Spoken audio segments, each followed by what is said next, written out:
Today's very special, Holy Cross centric, not really, but we're at least going to talk about them. Episode of the BS Podcast is brought to you by SeatGeek, our presenting sponsor and favorite app for buying and selling tickets for sports and musics, and maybe even events like a Holy Cross Round 1 tournament game. Go to SeatGeek.com/BS to start using SeatGeek, and don't forget to download the free SeatGeek app. Enter promo code BS. SeatGeek sends you $20 upon your first purchase. Today's episode is also brought to you by Simply Safe. There's no better way to protect your home unless you have the guy who coached Holy Cross and used a 1-3-1 zone to make March Madness. That guy's awesome. Simply Safe has no long-term contracts and the best 24/7 protection for just $14.99 a month. Visit simplysafebill.com to get my 10% off discount. Today's episode is also brought to you by framebridge.com. They framed 15 posters for me, and I'm about to send them 15 more. They did an awesome job. Use offer code BS for 15% off your first framebridge.com order. And finally, today's podcast is brought to you by my new website, The Ringer. Don't forget to subscribe to our new newsletter, theringer.com. Subscribe. The newsletter launches Monday. I might even write something for it. How about that? You thought I was retired. I'm not retired. I'm still writing. Kind of. I write emails. I might make a comeback. The Ringer newsletter. Monday, we're also going to be announcing a bunch of hires as well that we are very excited about. Stay tuned. Things are heating up at The Ringer. We're off. Yeah. Clear enough for you? Oh, House. You know who's rolling? Through the Patriot League. Right on through. Sorry, Lehigh. It's always fun to win in Lehigh. It really is. Those pesky engineers just couldn't keep up with our 1-3-1 zone. Oh, man. Where did the 1-3-1 zone come from? I don't know. It's so funny watching Patriot League basketball and seeing how stymied players are by the 1-3-1 zone. And then you watch like a Warriors game and just watch Steph Curry just carving apart defenses. Like, can you imagine if somebody tried to do a 1-3-1 zone against the Warriors, what would happen? I think they would make 53s. You can't do it. The way to beat the 1-3-1 zone, one of the primary ways, is penetration. And it was clear that Lehigh did not have the guards capable of penetrating. Yeah, it turns out in the Patriot League, not a lot of penetrating slash and kick guards. Not the kinds we're used to in the NBA. Yeah, I think there's a slight difference. So they hired this guy who coached at Northwestern and was 63 years old, Bill Carmody. And both of us were... By the way, Bill Carmody, the most Holy Cross name ever. Yeah, and he's even got the little accent. We were both bummed out. Both of us... I mean, we went to Holy Cross. You graduated in 91. I graduated in 92. And over the next 15 years, as they systematically destroyed scholarships and basically ruined sports at Holy Cross... and I even wrote a couple columns about it for ESPN, even though nobody outside of Massachusetts would possibly care about Holy Cross sports. But to me, it was a bigger, it's just weird to ruin the tradition of a sports program when you had Cousy and Heinsohn and you won the 1947 NCAA title. And it was just Gonzaga. The Gonzaga model for the East Coast was just sitting there, and it drove us crazy. Yeah, it's the two-part insult of having a really storied tradition of some incredible basketball history at Holy Cross, plus our post-graduation, it appears, disassembling of competitive sports where the easiest way for us to identify the thing that we connect over is the annual sports traditions. The football team was good the entire time that I was there, and then that all changed. It wasn't just good. We were like we were pretty much undefeated. We'd lose maybe once a year in football. Yeah, that's right. Yeah, exactly. But then, as I was there, by my last year, they got rid of scholarships, and what the administration didn't seem to understand was they were trying to make it more of an academic school, which succeeded. But the sports was the fabric that, made people come back for homecoming and kept the alumni in touch. And in my opinion, it's almost an economic mistake not to have a better program, because it makes me want to give more money to Holy Cross. It bothers me that they just kind of threw sports away. And at that point, just go Div 3. Let's join the NESCAC. Like, why even try this model? And then these last 4 games happen, and I'm back, baby. I love the model. We're in March Madness. It doesn't take much to win me back. Yeah, it doesn't take much. Just takes a 16 seed in March Madness, and I'm back. That's it. And maybe hiring the 63-year-old guy was the right move. Maybe the move was to hire like the old Norman Dale type. Well, it was good. He was 0 for 13 at Northwestern, so he was due. Yeah, that's true. He missed March Madness for 13 straight seasons at Northwestern. Yeah, so he was ready at Holy Cross. Did they just come up with the 1-3-1? Is that an end of season innovation? I don't know. I know my dad said they had like a couple injuries. They do have some good players. I don't totally understand how things came together, but they were like a 300-1 shot heading into the tournament. They had to win the play-in game just to play the 1 seed Bucknell and Bucknell. And really it came down to just somebody making a crazy shot to send the game into double overtime. The old rebound, dribble back out to the baseline, whirl around 3. that never goes in. That was one of my specialties. Yeah, it never goes in. Your specialty was like the 16-footer, not the 24-footer. Well, I was not afraid to rush a shot at the end of a game. I think that shot's only gone in twice in my life. That shot and Ray Allen in the 2013 finals. I don't think anyone else has ever made it except for those 2 people. I'm mad at us for not putting $20 on 300-1. We were 10 and 18. I spent $20 on far worse things than that. Yeah, that's true. I did feel like they were going to win yesterday. I did too. And oh, good. I hadn't seen 1 second of them this entire season, but when they came out and I saw that defense and the energy they had, they were very comfortable getting out to the wings with speed, and I was really impressed with how long the cross was. They were always getting hands on balls in the first half, which led to a lot of rebounds that I didn't think we had a chance at. We ended up getting out-rebounded, but I was really impressed that the cross held their own on the board. It's all going to be great until we play North Carolina. And Tate, who's your forward who has like these 20 rebound games every once in a while? Bryce Johnson. Bryce Johnson might have 30 rebounds against the Cross, and at some point I'm gonna get mad. I'm gonna fire Tate, but I'm gonna fire Tate during a podcast, so it's more dramatic. It's really gonna hurt my feelings if UNC beats Holy Cross. I have a question. I tried to look this up before we got rolling here on Thursday. Rolling. Yeah. Do we have to play in the first 4? Do we have to play Tuesday or Wednesday?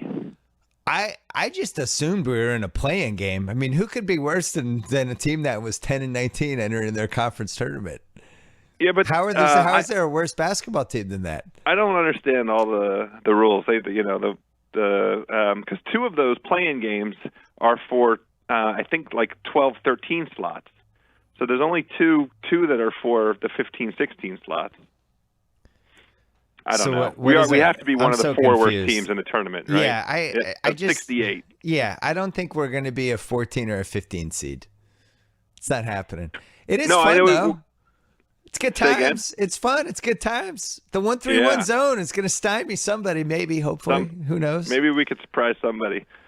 Love that the dude Malachi Alexander, straight out of the DMV. He went to a high school here, a powerhouse high school in Prince George's County that coincidentally my boy Junior used to coach at. Really? Local high school coach, great legend Glenn Farello, now at Paul VI, coached for 10 years at Eleanor Roosevelt in Prince George's County, home of Delonte West, Eddie Basden, Delonte Holland, some DC greats. But I was excited to see Malachi represent for the DMV. So Malachi, that really close to your heart, even more than that. Just from not only a local kid, but made like 6 free throws in the last minute. So huge. So I was in my office yesterday because we were doing a whole bunch of stuff, and of course, Jeff Chow, our COO, too cheap to order the sports package for the office. What? Yeah, hadn't done it yet. Just hadn't gotten around to it. What's more important than like the extra $10 a month on Time Warner for the package in our office? So we had no game, so I had to watch it on the Gamecast.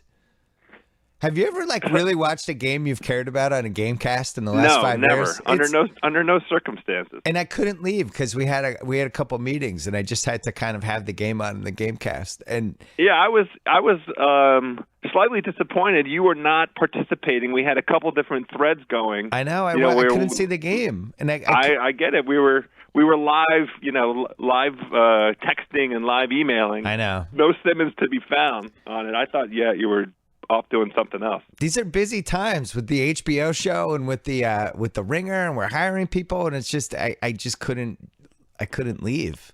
Well, I'm fine with it. Take care of the biz. I'm not whining. Live. I'm just saying I had it on the Gamecast, which was fine. But the Gamecast will be like nothing will happen. Then all of a sudden 5 plays will happen in a row, and it's almost like the Gamecast guys just fucking with all the people watching the Gamecast. It's like, watch this. Well, it's I'm not probably going to for type the anything. best. Yeah, he's like, I'm not going to type anything for 3 minutes, and then I'm going to type in 6 plays in a row. Watch this. And so it's probably for the best because our point guard shot 2 for 10, and many of the threes that he took were not optimal. Well, we were up 55-38, and then all of a sudden it was like 55-51. And, yes. But in the last 30 seconds, Lehigh had the ball. We're up 3, and it just kept going. Lehigh offensive rebound. Lehigh offensive. I'm just watching it. It's taking like 3 minutes to play out the last 20 seconds on this Gamecast because the Gamecast guy was just messing with us.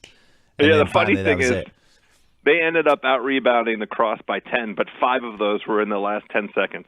Yeah, it's not going to be good. I know they're going to play UNC, and I know it's going to get really nasty. And then what's going to happen is they're going to beat Holy Cross, and then I'm going to root against UNC because that's how I roll. When I get beaten, I then root against. Remember that year we rooted against Todd Day in Arkansas? Yes. Remember how terrible that was? I actually liked that 93 team was a good team, and we went against Arkansas in 40 minutes of hell. It wasn't any fun.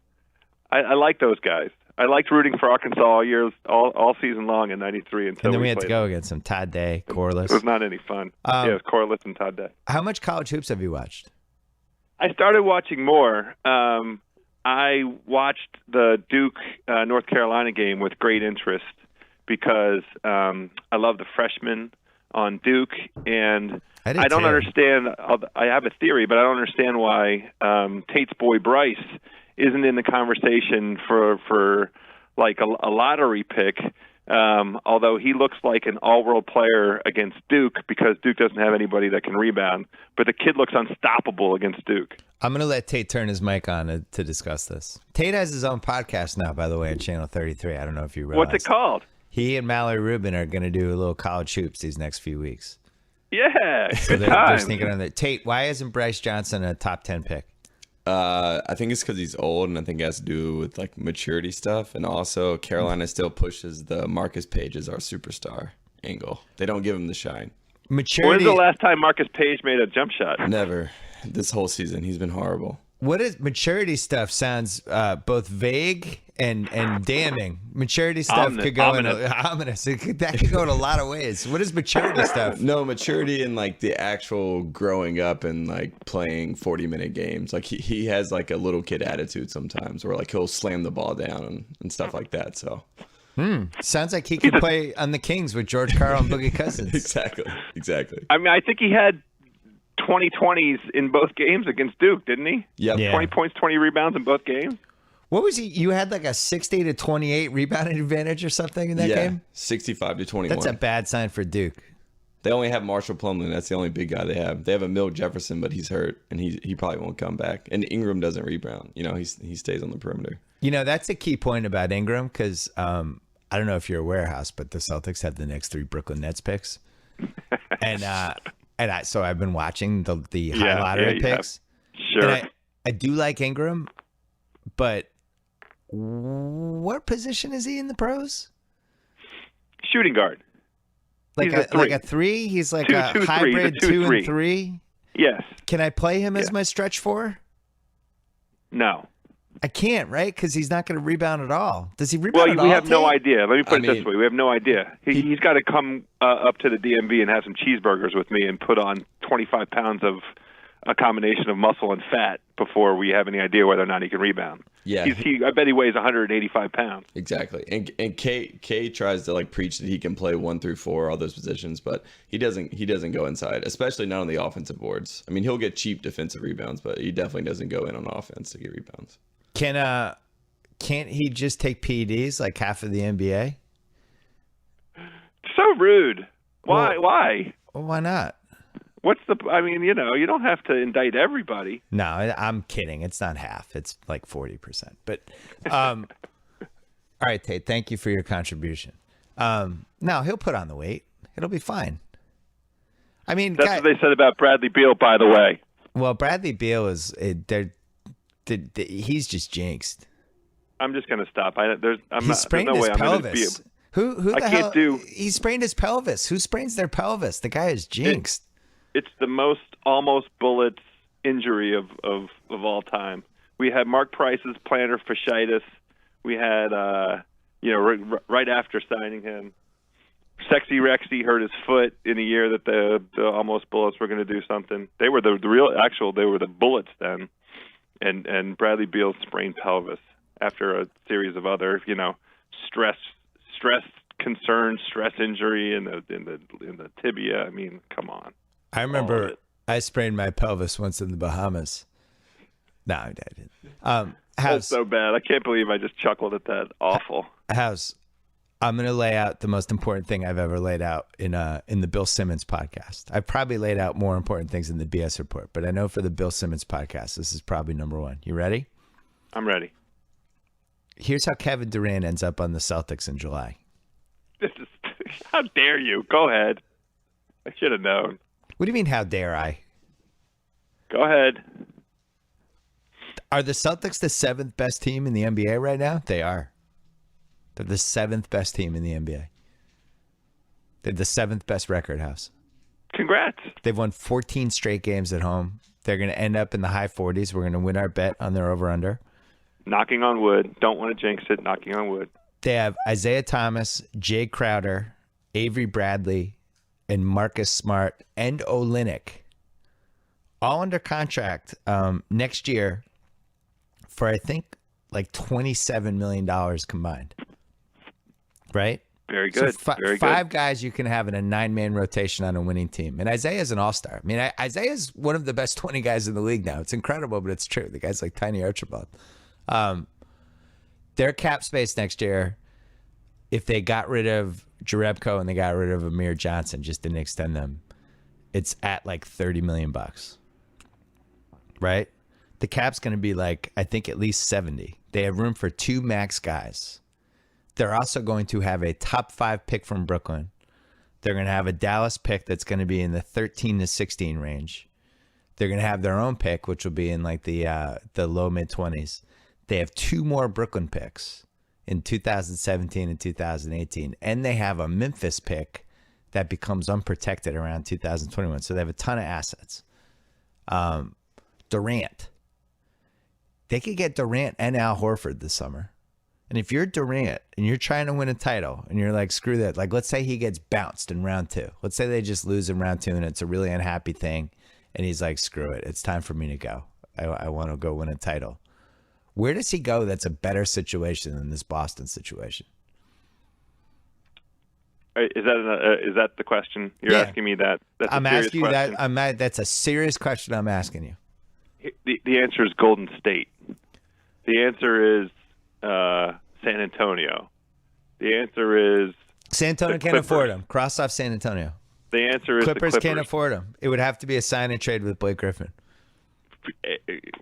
And by the way, he's not. Let me just hold on a second. Why is the Clippers a better situation than Boston?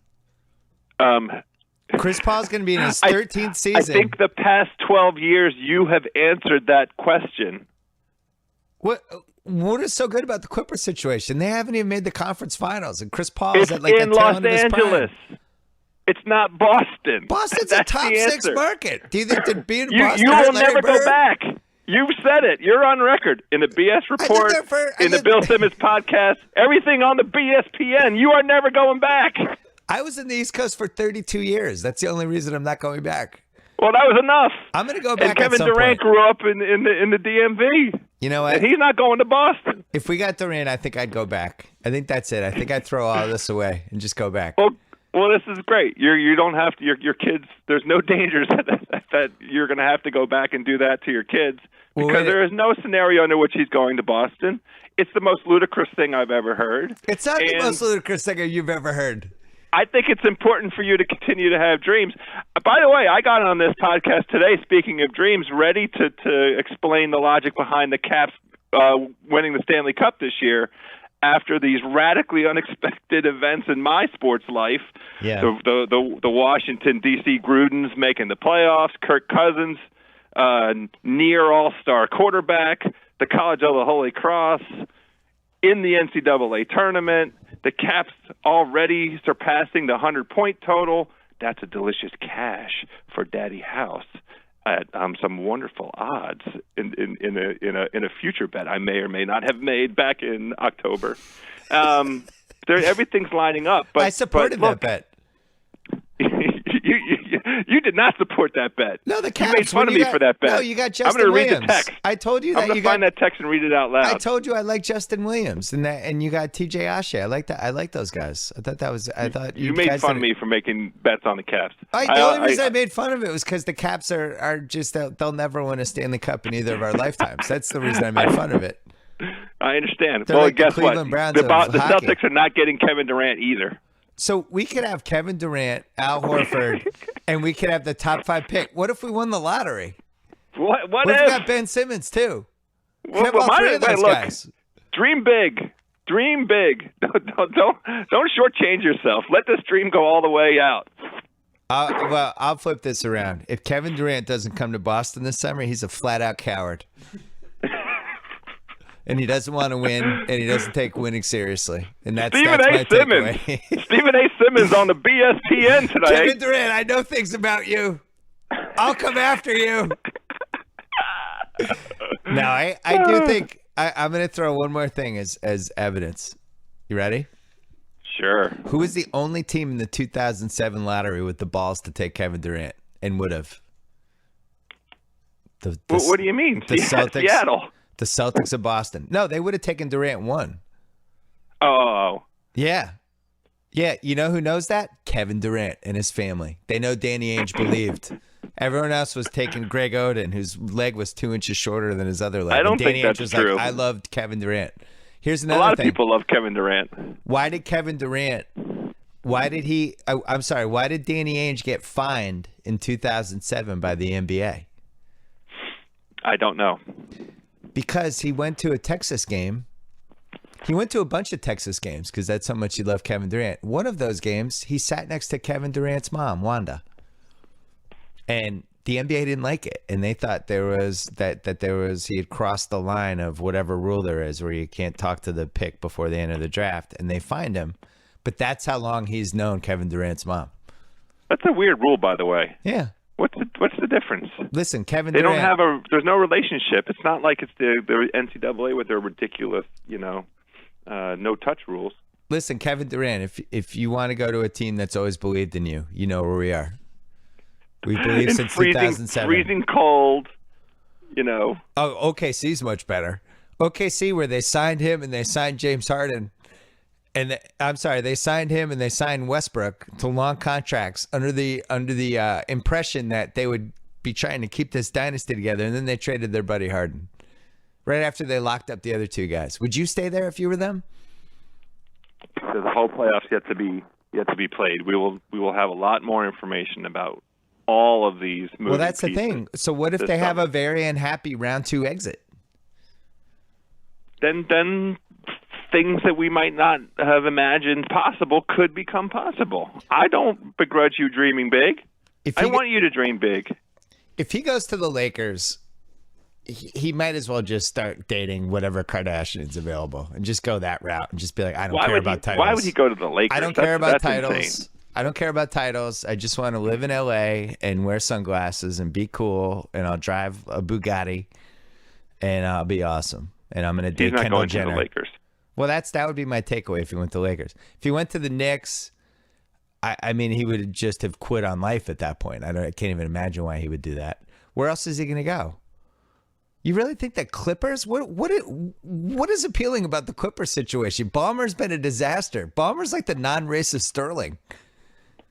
I would say he's not going, but that's funny, by the way. Thank you. He's not going anywhere. He is going to re-sign with OKC. That's what makes the most economic sense for him, and that provides him the most options as all of the variables and uncertainties associated with this brand new salary cap, this enormous growth in the cap over this summer. A whole bunch of pieces will fall in place. The safest thing for him to do is to go ahead and max himself out, get that 10-year service under his belt, and be ready to go eat up 33% of the salary cap for wherever he wants to land next summer, summer of 2017-18. Well, the Celtics have the best salary cap situation and the most assets, and they're already a top 7 team. I'm just pointing that out. They'll have a chance. They'll still have a chance to take a run at him next summer. They don't have to push all their chips into the center this summer. And for the record, nobody does. For the record, for any asshole out there who's going to put this in a transcript in a blog post and try to make it look like I'm not objective, I'm doing this as a Celtics fan. I'm not doing this as somebody who writes about the NBA and has been on the NBA show. This is just purely me as a Celtics fan laying out the case for why Kevin Durant should go to Boston, and why if he doesn't go to Boston, that just tells me he doesn't care about winning. That's it. We've been friends a long time. I mean this. 1988. As you know, fairly as possible. When's the last time anybody accused you of being objective? Oh, that's a good point. I didn't think of that. I tried to stay pretty objective for the most part. The only time I lost it was when I was working for ESPN. The only time I actually my brain broke was when Cleveland won the lottery again, and I was on live TV. I was just so upset. I just couldn't believe they won it again. It was like they'd been the most incompetent team for like 7 years. They completely screwed up the LeBron era to the point that he left. And then they got 3 of the next 4 number 1 picks. I was just like, you got to be kidding me. How does that team win again? Yeah. I'm shaking my head. It's hard to believe. It's really crazy. Anthony Bennett out of the league, by the way. Out of the league? Out of the league. Well, that was the draft before. But But yeah, no, that was the Wiggins draft. And you know, man, you look at how they played everything, Cleveland. Have you been watching them? It's a Frank fascinating. Isola popped the a stat after they lost. You know, yet another. What was they just beat? They had a good win the other day. Yeah, they won last night. It's and they had a good. They played well against Boston. Boston came out on Saturday night, laid a big haymaker on them early, and then Cleveland just fought back. I know I overrate body language, and I'm always looking for stuff. The body language doctor does not like what he sees from Cleveland, and what they've done to Kevin Love's career is almost criminal. He's like a 14-7 guy now who shoots 37% from the field and is a shitty defender. And they lost to the Grizzlies. That was the one that I didn't like by 3. They lost to the Grizzlies, and the Grizzlies. Tony Allen scored 26 points on them. Yeah, like Monday night. Yeah, Tony was. What's shocking about the Cavs is how much they rely on J.R. Smith and Dellavedova. Those guys are they're out there in crunch time. Those are 2 how of about their this? 5 They couldn't crunch persuade time Joe guys. Johnson to come help out and take a shot at a ring. Not a good sign for them. There is a vibe. Now, I don't know. It's a shame you can't have Brian Windhorst on, because I would like some insider scoop on this. The vibe I'm glad you mentioned that. You know why I can't have Brian Windhorst on? Because ESPN won't let anyone from ESPN come on my podcast, which is fine. But it's just laying down the ground rules for what's going to unfold over the next few years. Well, it could have been friendly, and it's not going to be friendly. Is my point? It's already unfriendly. It's going to be more unfriendly. I'm excited to see how unfriendly it can get. Just wait until the Ringer hires a public editor for ESPN that writes for the Ringer. That's going to get very unfriendly. I would like to get a Cleveland insider's perspective on something that you just referenced with the body language, Doctor. Yeah. It looks like there's a little bit of the inmates running the asylum. Yes. That's the vibe I get. A little bit? You agree with that? Yeah, a little bit. That's your take? A little bit? They gave Tristan Thompson a max contract and have LeBron's handpicked coach, and LeBron's made most of the trades and the moves. I'm going to say it's a lot of it. Well, I mean more the performance over the last 22, 23 games. When they lost to the Grizzlies, they've been 14-7 since they fired Blatt, since LeBron fired Blatt. And they've been pushing this up-tempo style, and what it's produced is, and I'll have to look at the stats to confirm this, but to my dumb naked eye, more turnovers, more ISO, more hero ball, and less opportunities to work guys like Love had like 3 great games immediately after Blatt fired, and now he's gone. He's off the island. He's off the island and didn't even play in crunch time in the Boston game. I've noticed that LeBron seems very deliberate, and I thought it was interesting. Bogut was on my podcast, and he said how Varejao came to the Warriors and was like, I can't believe how well you guys move the ball around. It's so different than where I just came from, or whatever he said. And I thought that was really telling, that I don't know, whatever style Cleveland is doing right now is a style from 20 years ago. Yeah. With more threes. But it's basically very deliberate. You get the ball, everything stops. Let me decide what to do. And it's kind of what LeBron wants to do. Like it's almost the thing I noticed. What? Here's what's curious about it. I think it's the right antidote to Golden State. It might be. If Cleveland really thinks that they're going to play in the finals against Golden State this year, they need to repeat the same style of play as last finals, where they controlled pace, they beat the hell out of the Dubs on the boards, and they basically made whittled the games down to end of game possessions. I think it's the right move for LeBron. I'm not sure it's the right move for the team. And the interesting thing about Kyrie is you think he's like this because he's young and he's athletic. You think he's this up and down guy, but he's actually a little more deliberate with how he plays, which is how LeBron plays. The whole mix, I'm just not totally sold on. It just seems like LeBron is trying to solve every possession. It's like, here, let me figure out the absolute perfect chess move for this possession. It's like, I'm not sure those guys play basketball enough. And then you see the last 4 minutes when they fall behind. That's when LeBron just puts his head down and gets to the rim. It's almost like, fuck it. And then he starts going to the rim and he gets fouls and they come back. But if I'm Kyrie, I'm not sure this is the best team for me. I'm not sure I want to play with LeBron James if I'm Kyrie. Like, if I really want to become one of the best 5 players in the league or something, I'm not sure LeBron helps me get there, right? It's a weird thing to say now because they were 30-11 before they fired Blatt, and Kyrie and LeBron together were in the finals last year, right? And they looked very well poised to beat the Warriors in the finals last year. Yeah, I mean the East was such a mess. They never really got tested in the first 3 rounds, and then in the finals.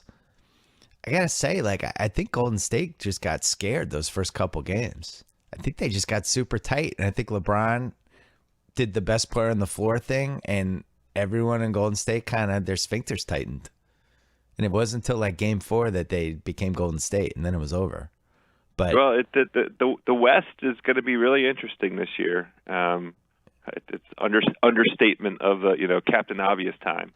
Right. But for me, it's like. I just think with the Cavs, everyone's like, how do they get Kevin Love going? How do they get Kevin Love going? I don't really care. They got to get Kyrie going is the guy they have to get going, because I think ultimately their destiny is LeBron playing the 4 with totally 3 perimeter guys and Thompson at the 5. That's the crunch time lineup that's going to beat teams. You know who else doesn't care about getting Kevin Love going? The Cavs. No, they don't. I don't think I really think we're headed to a scenario where he doesn't play in crunch time in big games in the playoffs. I think that's his destiny on this team, because their best chance to win is LeBron at the 4. It just is. It's obvious. If you watch him, it's like he should be playing there, and they should be playing faster, and they should have more shooters. And Thompson as the rebounder, LeBron as the ball handler, and then 3 guys spotting up. And they're better defensively when Love's not out there. So when they have Thompson, Love, and LeBron, it's not as effective. I don't know what the per 100 stats are, but I promise you they're not as good as some of the other lineups, you know? Yeah. So a team like Boston, and I think Cleveland's better. Just to come back to Boston? Well, Boston's a 3 seed and Toronto's a 2 seed. And I think for either of those teams, I don't think they have enough talent to beat Cleveland, but the way to beat them is to just be relentless and to just keep coming and playing defense and banging bodies and knocking guys down and just being super competitive and hoping that Cleveland caves. That's their only chance. The way Cleveland is going to lose in round 2 or round 3 is because Cleveland lost. Because Cleveland lost the series, not more than the other team won it. It reminds me of in 2010, Cleveland was better than Boston. Cleveland just, whatever was going on with that team internally, they just kind of melted down the last 3 games. And Rondo played out of his mind, and all of a sudden Boston was in the finals. But Cleveland was better. Yeah. You know, and I think that's the chance this year. I think Toronto has a better chance to pull it off than Boston, obviously. I just think they're, Lowry is somebody that can go toe to toe. And, they have rebounding. They have some, it's the right kind of team. I'm happy for Toronto and, much respect to the T-Dot and we the North, but I have a healthy dose of skepticism after watching the Almost Bullets sweep Toronto out of the playoffs last year. They are much improved, but it's still the same cast of characters. They got their ass handed to them as soon as the bright lights went on. There's one other team that you're gonna laugh. Haralabob pointed this out to me. The Pistons. Oh, I'm not laughing at the Pistons. Okay. No, that's a legit. I like very much the formula that they have and how complementary. It's a formula that fits Van Gundy's eye. It's a SVG team through and through. So the reason you should have laughed is they're the 9th seed right now and not in the playoffs. But I think I have them in. I understand they're the 8, but I mean the 9. But if they get to the 8 seed. Like, if I'm Cleveland, here's everybody. Like, Charlotte's 6, Indiana 7, Chicago's 8, Detroit's 9, Washington's 10. Cleveland's going to kill all those teams, except Detroit. Yeah. Detroit is actually, that's a really interesting series, and I think Van Gundy is a really good coach. Detroit guys aren't afraid. Drummond's kind of up and down, but in the playoffs, if those games are on TV, I think he'd have a little eye of the tiger. And I don't know, man. That's a dangerous 1-8 matchup for a team that I don't totally trust in Cleveland. Yeah. 538. Not to pimp an ESPN property, but no, 538. I'm cool with Nate Silver. Yeah. Their make the playoff percentage right now is 69% at a 43-39 record, and they're in as a it looks like a 7 seed. Oh, 7 seed wouldn't be as much fun. It'd be much more fun if they got the 8 seed. If I'm counting this right. I'm not sure I'm counting it right. Oh my God, we're doing this before I hang up with Sal. Before we finish the podcast, we're calling Sal and we're talking him into this. Detroit is 100. Oh. Detroit is 100 to 1 to win the East. I mean, I can't wait to lose $100 on that. They're 100 to 1. Is there 1 out of 100 scenarios where the Pistons go to the finals? We missed out on Holy Cross at 300 to 1. I'm not missing out on the Pistons. Tate, are those odds too high? I'm all in. I'm all in for the Magic to come back, just like the Orlando Magic back in the day. The Magic for SVG. That's a really interesting bet. House, you there? Did you I'm here. I already said I'm in. Passed out. I mean, $100. Why not? It's funny that I spent $100 on far worse. It's funny that they have worse odds than the Washington Wizards, who suck. How can they have worse odds than the almost bullets? That doesn't make a lick of sense. The Wizards are 80 to 1. Get Sal on the phone right now. Don't wait. We got to get this in. And the Bulls are 25 to 1. Does anyone watch the Bulls? Oh my God. That They're not going to make the playoffs. That's my team for who Detroit's going to replace. I know Butler's back and the Butler Powell combo are rolling along, but I have the Bulls out. I thought Butler was meeting with Dr. James Andrews.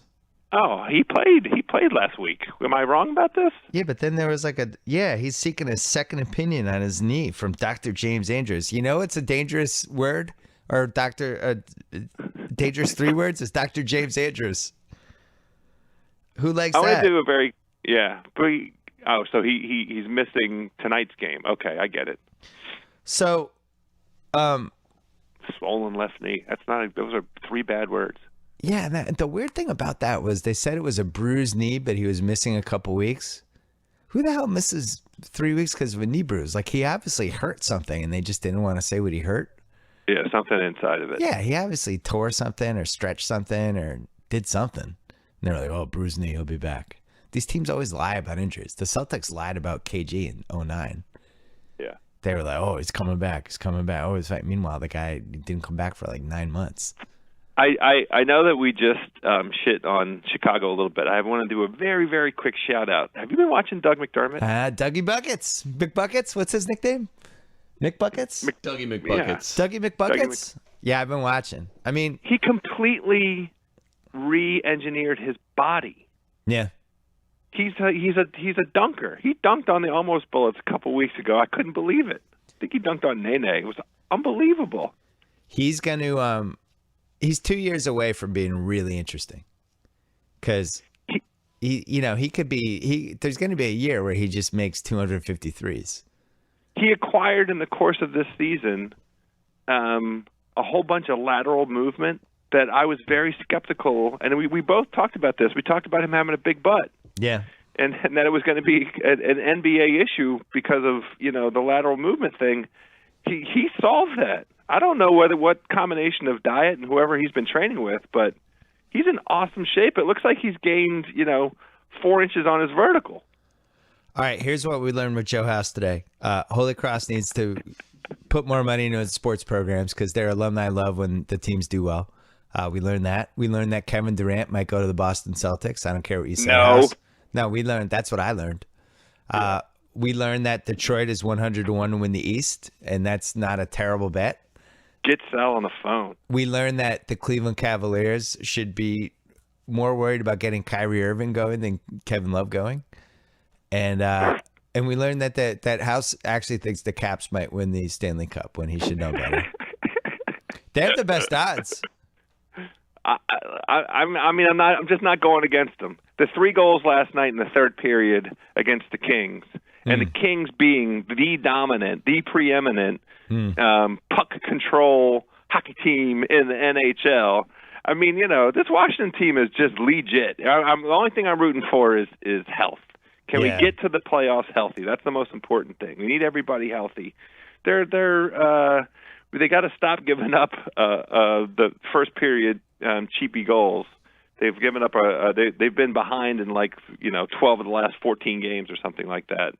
But I just adore this team. It's great. My wife and my son and my nephew all went last night, and my wife had never seen 3-on-3 hockey in person, and it was like a life-altering experience.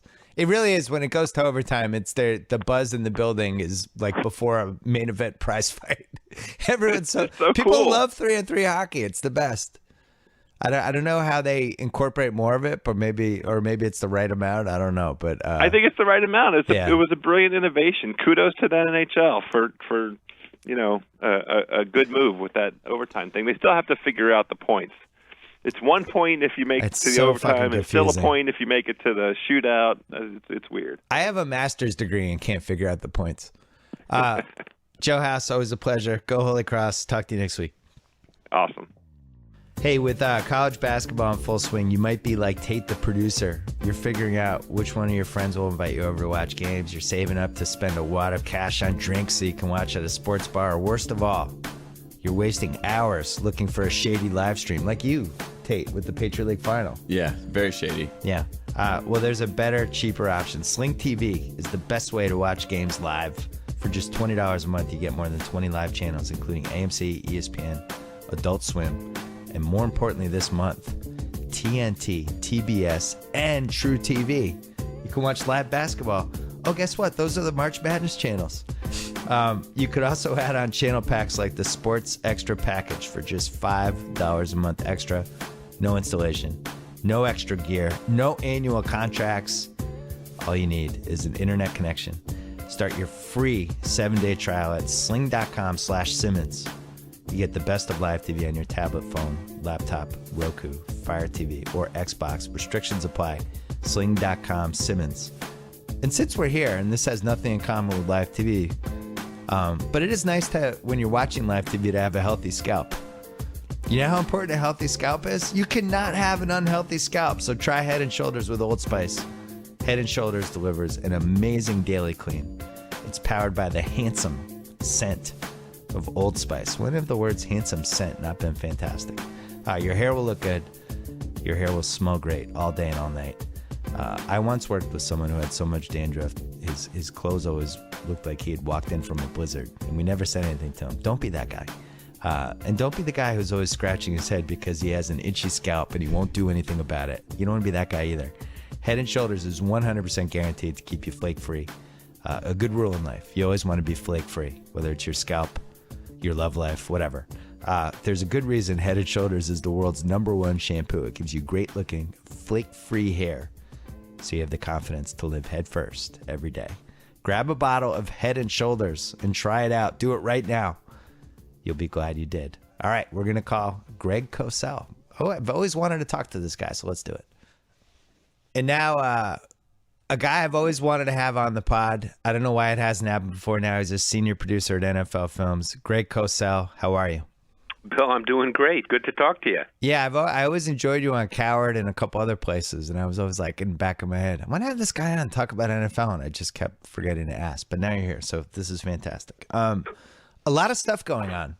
What was your favorite move so far? We're taping this on a Thursday morning, West Coast time. So something might happen even as we're taping this. But your favorite move right now?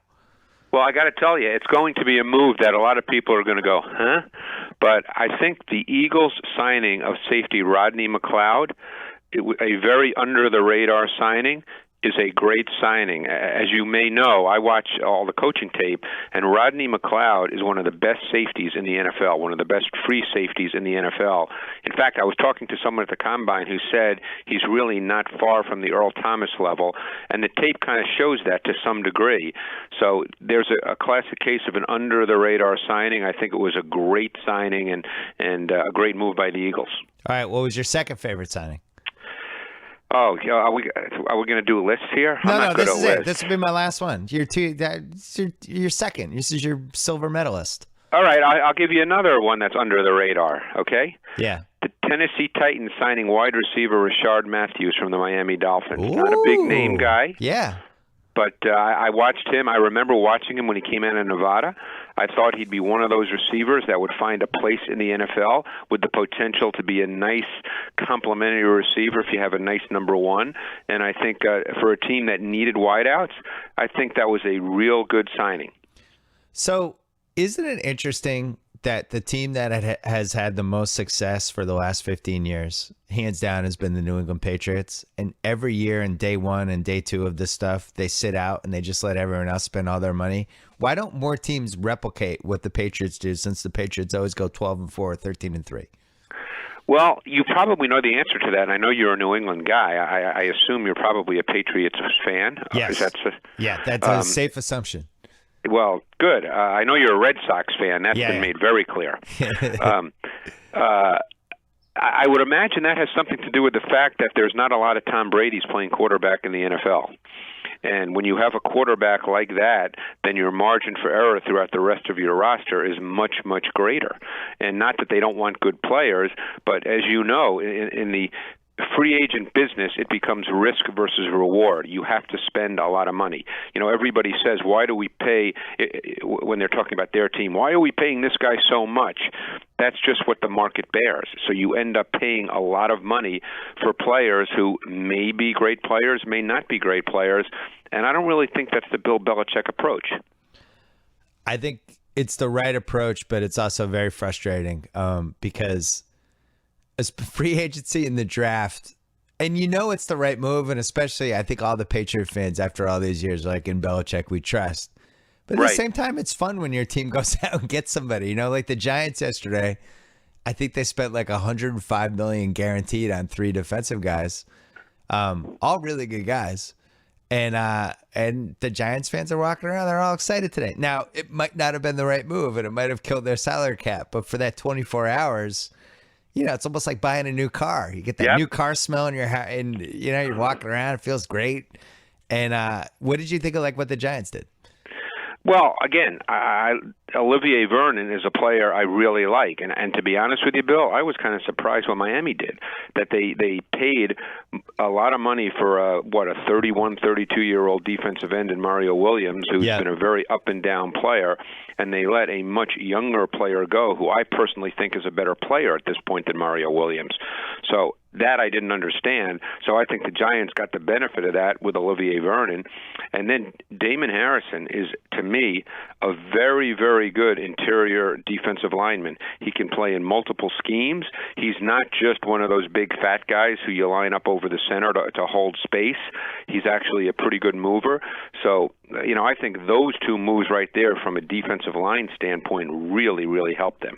Was there a team that made you wince these last 2 days? I mean, you go, oh, God. Oh, no.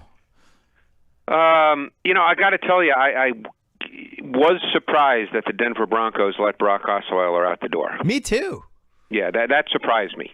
Because right now they're a team without a quarterback, and I know there's a lot of rumors, but the reality is they had Brock Osweiler in a system in which he started 7 games and performed well, and you have to assume that the ceiling is still higher than that, based on the fact that he'll have comfort with the system. And now they're starting over at the most important position on the field. So I look at that one in two ways, right? Either, and I think it's one of these two, and maybe it's both. Either A, they didn't think he was that good, because if you have a guy around your team every single day and he's practicing with you and he started 7 games, maybe there was something about him that they didn't like, or maybe his feelings were really hurt when they went back to Manning, because the way they handled that and the way they threw Osweiler under the bus in that game when he had like the 4 or 5 turnovers in the first half, but only one of them was his fault. Then Manning comes in. What game? I forget who they're. Tate, who were they playing in that game? The Broncos when Manning came in the second half. Wasn't that the last? It was the last game of the season. I think it was San Diego. Yeah, San Diego. Yeah, it was the last game of the season. And Manning came in and didn't really do anything. Made some good audibles at the line and maybe completed 1 or 2 passes. But I don't know, the way they handled that. I remember watching that live and going, "Wow, they are really going all in on Manning." Because if I'm Osweiler, I don't like that. Yeah, and it's interesting. You make an interesting point, and the other point to that is they essentially won the Super Bowl and had a great Super Bowl run. And we all love Peyton Manning, and it's no knock on Peyton Manning. It's just the realistic interpretation of the film and the facts.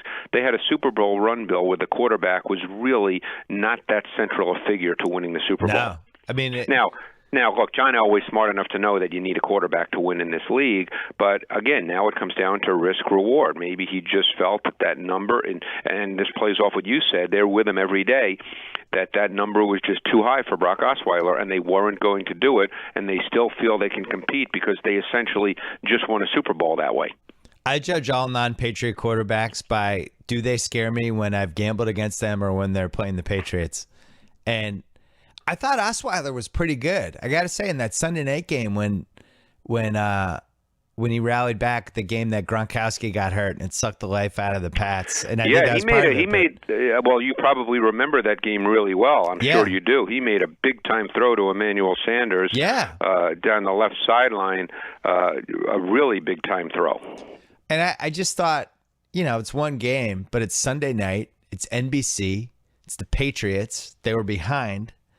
I liked how he carried himself. And I do think that's part of being a quarterback is, it's one of the reasons I'm not a Tannehill guy. I just don't think when the chips are down and you got 10 other guys in the huddle and Ryan Tannehill's standing there, are the other guys going to believe in Ryan Tannehill? Probably not. Osweiler, you could tell the Broncos actually believed in him and they thought he was going to lead them. Well, it's funny you say that because at the end of the day, I've always believed that everything eventually gets manifested on the field. Now, I'm not saying that attitude and all those things are meaningless, but I think if you're making the throws and there's tangible traits and attributes that lead to making throws, I think that the other thing becomes secondary. Now, Tannehill's obviously had some success in this league, not enough success, and he's the kind of guy that has had some concerns from a traits and attribute standpoint. He hasn't reached that level. But I think if you make the throws, I guess what I'm trying to say is I don't think you become a great quarterback in this league because you take your offensive line out to dinner on Thursday night. Good point. I think ultimately you're going to it all gets manifested one way or another on the field. But some of that is, a little bit of courage, a little bit of charisma, a little bit of, I just made an awesome throw on 3rd and 13 when I had a guy about to pound me and I found Sanders or whatever. And right, but that's a tangible. To me. That's a tangible. Even work ethic to me is a tangible. People say, oh, well, you can't measure, his work. Well, yeah, you can. Totally. That's a tangible. Yeah. I liked Osweiler. I thought what Houston did, and Lamar Miller's another guy that watching Miami the last 2 years, it never made sense why they didn't kind of go all in on him. I always thought he was dangerous. I was afraid of him when he played the Pats. But you could almost make your same point. Coaches don't want to get fired, correct? I mean, I think that's a fair assumption. Yes. So if the Miami coaching staff, and they went through a number of different coaches, so it was not just one coach, and they could be wrong. Many people could be wrong. That's happened. But if they clearly felt that Miller was the kind of guy to go all in on as a feature back or foundation back, and that it would help them win, don't you think they would have done that? What do you think of him? I'm not sure he's a foundation back. I think he's a downhill explosive runner. I don't know if he has the ultimate skill set overall to be the kind of guy every week you pencil in for 20 carries and say our offense starts with him. Now, I'm sure in Houston, look, they needed a back. Again, now it's the free market. They needed a back. They paid for him. We'll see how Bill O'Brien uses him. He's obviously a weapon. Again, we'll find out if he can carry 20 times a week. The one thing I've always agreed with Belichick on is to not overpay for running backs. And you saw some guys like Forte went for pretty big price, right? DeMarco Murray got traded to Tennessee. He's expensive. And the Pats and a couple other teams have always been like, no, we're not paying for that position. Doug Martin was another one that got paid. Where do you stand on that? I've struggled with that over the years. I think that the running game is really important in the NFL. Look, everybody says just as gospel that, it's a passing league, and it is. We know that. But I still think you have to run the ball. And can you run the ball with backs that are not great backs? Probably. If you're committed to the run game, I think you can. So I understand the philosophy. It'll be interesting in this draft where certain guys go. Ezekiel Elliott is a name you hear a lot about. I haven't had a chance to study him hard yet, so I can't speak to his skill set other than seeing a few games here and there on TV. Is he going to go in the top 10 or top 15? I would doubt it, but again, every draft is its own entity. Were you surprised that Denver won the Super Bowl? Yeah, I was. I thought that, let's put it this way, I was very, very surprised that they totally shut down Carolina's offense, particularly their run game. Now, in watching the tape, Bill, I thought that Jonathan Stewart did not have a good game, and I thought it showed up right away. I thought, we always talk about quarterbacks sometimes playing a little faster, hurrying themselves. I thought Jonathan Stewart hurried himself. I think it might have been his first carry. He missed a hole, would have gained 15 yards right on his first carry of the game. I thought he played fast. But I was overall surprised that Denver was able to totally shut down that run game. And to be honest with you, after watching the tape, I thought the best Denver defensive player on the field was Malik Jackson. Wow. and he went and he just left. And he signed. It's funny because he was a 4th or 5th round pick. He was the kind of player when he came out of Tennessee, he was viewed as not quite quick enough to play defensive end, not quite big enough to play defensive tackle. So therefore he was a 4th or 5th round pick. Now that kind of player, the value of that player has really increased because he's that kind of player. Michael Bennett's that kind of player. That sort of hybrid D&D tackle has tremendous value now in the NFL. He got $42 million guaranteed. They also signed Chris Ivory and Tayshaun Gibson. And then Oakland, the other perennially lousy team, they got Sean Smith, Bruce Irvin, and Osweiler. Yeah, well, it's funny. That would be Osemele, by the way. Osemele. There you go. I knew I was going to get in trouble with that one. Hey, and by the way, you mentioned a player who's another signing I really, really liked, the Jacksonville signing of Gibson, the safety who came from Cleveland. Yeah. Another really good player, an under-the-radar player, but a very good free safety type. I think that really helps their defense. And Cleveland lost Travis Benjamin, too, who I always thought, hey, if I was a GM, and you mentioned the guy in Miami before, I try to look at wide receivers who just never found the right QB. It would seem like that would be like the underappreciated resource. Travis Benjamin might just be really good, and we've never seen him with a QB, right? Yeah, I mean, he's a certain kind of player. Obviously, when you're that size, there's certain things you can't do. But, it's funny, receivers, and think about this every year with the draft. There's probably, on average, about 30 receivers drafted every year, give or take. Yeah. And, every year there's maybe 1 or 2 that everybody says they're the top guys, and we all know they get taken high. But after that, when you talk about receivers, you could look at the draft from pick 40 to pick 150, and there'll be a ton of receivers taken, and it becomes a function of team and scheme. One team might have a guy ranked as the 45th best receiver. Another team might have the same guy as the 95th best receiver, just because of the approach and how they see him utilized within their scheme. In the NFL, it comes down very often to scheme adaptability because there's very few players that come out that can transcend scheme. Is there a team just in the last 2 days that became a Super Bowl contender for you?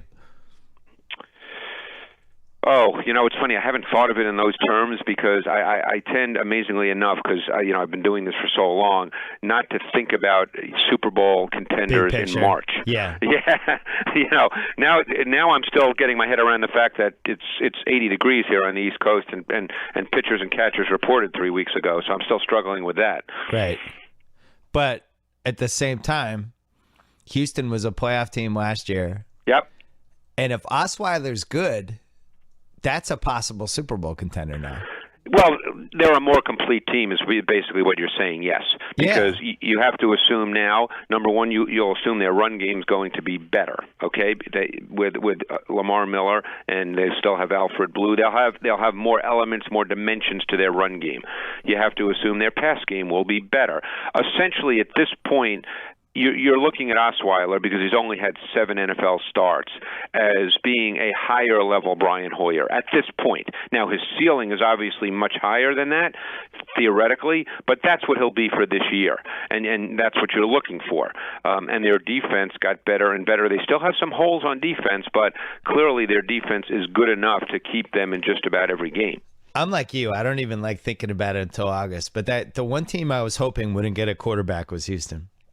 Because the other part with that is they have Hopkins, who might be the best receiver in the league, and now he has somebody who can actually throw 40-yard passes to him, and that makes me nervous too. Yeah, and again, I know what you're saying, but I think you also have to be a little careful with a guy that started 7 games. It's easy to say, and obviously for the most part he played pretty well. He was obviously on a pretty darn good team, but I think you have to be careful about automatically saying that Osweiler is the answer. I mean, I think he's a good player. I liked what I saw, but it's real hard for me to say after 7 NFL starts that you can just sort of put him down in ink and he's the guy and let's go rock and roll. It shows how just desperate teams are for quarterbacks, right? Like, Osweiler literally played 7 games, and I think he threw for 300 yards in one of them and just got $72 million. Right. He's a quarterback. You know what? The other thing that helped him was it's been so long now since the Scott Mitchell signing that I think teams have forgotten.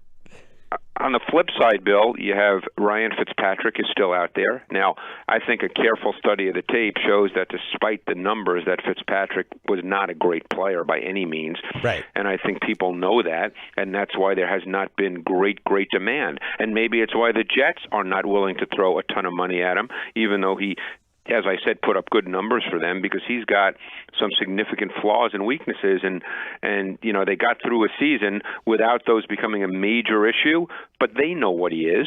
Then you have RG3 and Colin Kaepernick. So there's other quarterbacks out there that teams are not so willing to sign so fast. Would you roll the dice with Kaepernick? And again, this is purely a film study statement, Bill, because that's what I do. The last time he really played significantly, they tried to simplify that offense so significantly by NFL standards, and he still couldn't execute it. So, and what people have to understand, that running fast in a straight line and throwing the ball really hard, those are not quarterback attributes at the NFL level. And he hasn't shown a whole lot more than that in his most recent play. So when teams look at the tape and see what is there, it's not my interpretation, it's fact, then they struggle with that. And at the same time, he had 1st and goal from the 5 to win a Super Bowl. I mean, it's amazing, right? So yeah. what happens if they score on that drive and they win the Super Bowl? Well, that would have been interesting to see if his career path would have followed the same course. That's impossible to know.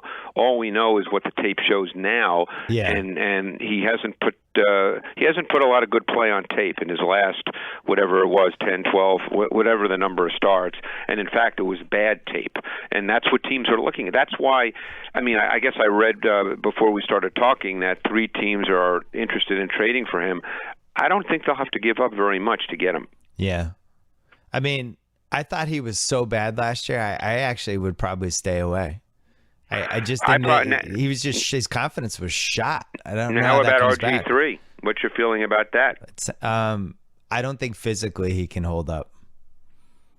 It's a little bit different, but same thing. Like from a confidence standpoint, I just don't think it's there. But I was hoping the Rams would sign him just because I'd like the poetic whatever of them getting all those picks for him and then somehow him ending up on the Rams. And I also think they're going to try to have some sort of star at that position. Not that he's a star, but some sort of name, just because it's LA first year and you got to think that way, I think. Yeah. He's in a similar situation as Kaepernick. You put the tape on from the last time he played, and again, you saw an offense that was really simplified, and he couldn't execute it efficiently. So, now ultimately that's what the NFL is. Coaches work 20 hours a day. They work their tails off. And what they really like to have happen is they'd like to have the game plans and the schemes executed as practiced. And when quarterbacks in particular don't do that, it short-circuits offenses. I was shocked that the Rams just didn't overpay Manning for 1 year. I'm not convinced that Manning wanted to retire. I just think these guys never want to retire until nobody wants them as their starting quarterback. And I think if the Rams had floated $13 million for him for 1 year, I think he's on the Rams. What do you think? Boy, that's hard to say. We kept reading that Peyton wanted to play, and we know how much he loves it.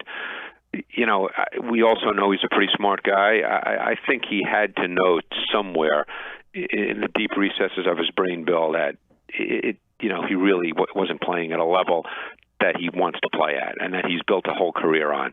I'm really glad he retired. I don't know how you feel. I'm really glad he retired. I thought he was barely hanging on last year, and I thought they especially won that last game despite him, and their defense won that game.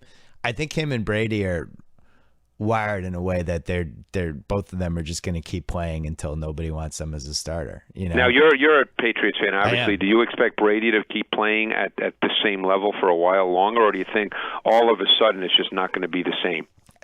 Doesn't the history of the quarterback position say right around now is when you start to lose it? If anyone can defy it, it's him. Like, his numbers have been the same pretty much for the last 8 years, and it has nothing to do with.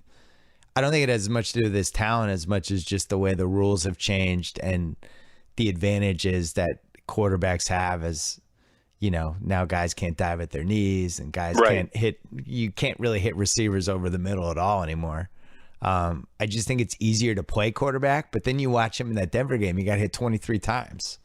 And that was not a good game for him. I mean, and I'm not talking about just the numbers and the result.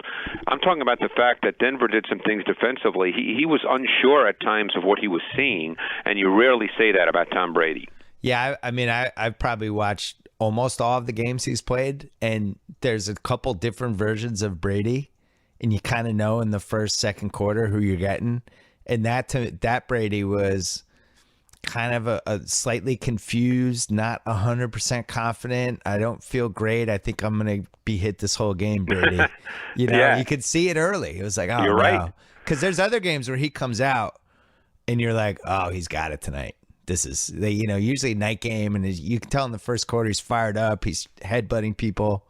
That was not the Brady in that Denver game.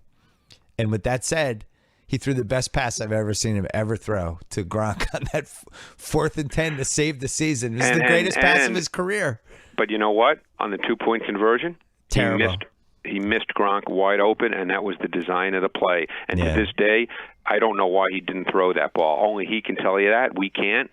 But they had Gronk one-on-one, and he was wide open on a little out route, and I don't know why he didn't throw it.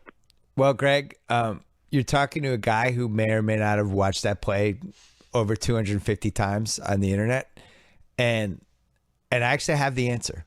You do? Yeah, I have the answer. And after we hang up, you can go watch and you'll see what I mean. So, right as Gronk is crossing, there's a big guy right in the middle between him and Brady. It's a linebacker or a defensive end or somebody. And I think Brady was blocked on Gronk. I don't think he could see him. So he kind of started to audible and do something different. And that's when Gronk broke open. And that's when he was already kind of had decided to throw into double coverage. I just think he missed him because he was blocked. I don't know. That sounds like a Patriots fan trying to justify. That reminds me it doesn't of the sound old like line. it. It's a 100%. That reminds me of the old line by Jeff Goldblum in The Big Chill, where you have to come up with at least one juicy rationalization every day. That's mine. It's 100% rationalization because I watched it 250 times and I'm like, how did he miss him? Oh, he must have been blocked. But it is crazy because that was the play. They ran a play to. That was the design of the play. Yeah, that was the play call. The two receivers kind of jutted out toward the front pylon. They left the whole right side of the end zone open for Gronk. And what was crazy is Denver, for some reason, wasn't double teaming Gronk on that play. No, they were not. And if I'm not mistaken, of course, you may know this because you've seen it 250 times. I only probably watched it 10 or 11 times. Yeah. I think it was Shiloh Kao who was covering him on that play. Yeah. So they had the matchup that they clearly wanted. It was kind of a routine play. So that's why only Tom could tell you why he didn't throw it, and he's not going to tell us. Right. I mean, in his defense, if he didn't get blocked, he did get thrown into the turf 23 times in that game, and I'm sure. Another juicy rationalization. Yeah, that's almost as good as the first one that came out. There you go. I think the thing, though, that's football, though, right? You physically beat the hell out of somebody for 4 quarters, and then they start missing stuff like Rob Gronkowski wide open running toward the right side of the end zone. Well, it's funny you say that because when I started working with Ron Jaworski, and this goes back to 1990, so I've now known him for 26 years, and we spend a ton of time together. One of the first things he told me when we started watching film together back in those days was he said, no quarterback likes to get hit. Yeah. And I think if you start getting hit a lot, I think it has an impact. Especially when you're 38 years old. I wish I was 38 years old, Bill. Greg Cosell, it was a true pleasure. I'd love to talk to you again in the off season. Thanks for doing this. Bill, I really appreciate it. Thank you. All right, take care. All right, that was fun. I'm going to probably go watch that Brady play again now. I might watch it 5 more times. Thanks to Sling TV. It's the best way to watch games live. For just $20 a month, you get more than 20 live channels, including TNT, TBS, and True TV, the March Madness channels. No installation, no extra gear, no annual contracts. You only need an internet connection. Start your 7-day free trial at sling.com/Simmons for just $20 a month. Restrictions apply. Thanks to HBO Now. Get your free trial month right now. Just download the HBO app. You get all the series, all the movies. You get everything. Game of Thrones is coming up, FYI. Thanks to The Ringer.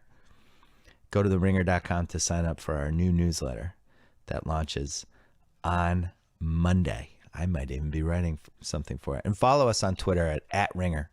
Thanks again for listening. If you have an extra minute, please go to bspnsurvey.com to take a short anonymous survey about today's episode. It's a big help to the show. Again, that's bspnsurvey.com. Come on, the podcast is free. You could always do that for me. See you tomorrow on BS Podcast. We about this bitch. Anytime y'all want to see me again, rewind this track right here, close your eyes, and picture me rolling.